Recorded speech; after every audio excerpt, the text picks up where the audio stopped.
Di ba may paganyang aura? Mga mi, oh, etong damit na to, napakamura lang, less than 200 pesos.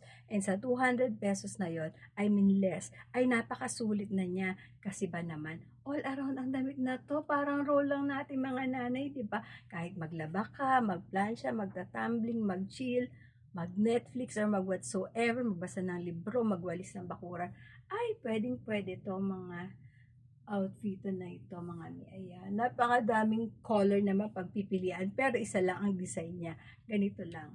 Ayan. Madaming prints din ha. And kasya to any sizes. Ako ang body type ko is from medium to large. Ayan.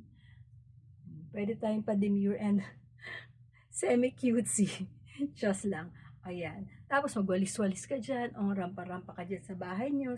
Akit baba ka sa hagdan. Carry boom boom lang kasi ang ganda ng garter niya mga miyo. Ang ganda.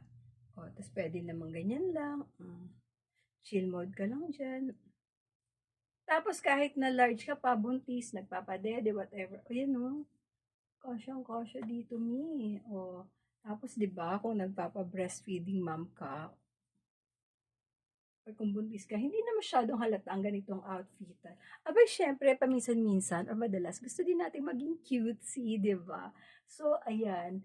Ilalagay ko na yung link dyan, mga miha. Get yours now. Andyan na talaga ang link. Gamitin nyo yan kasi, di kayo mabibigo sa damit na to. O, isang ikot pa. Yun lang.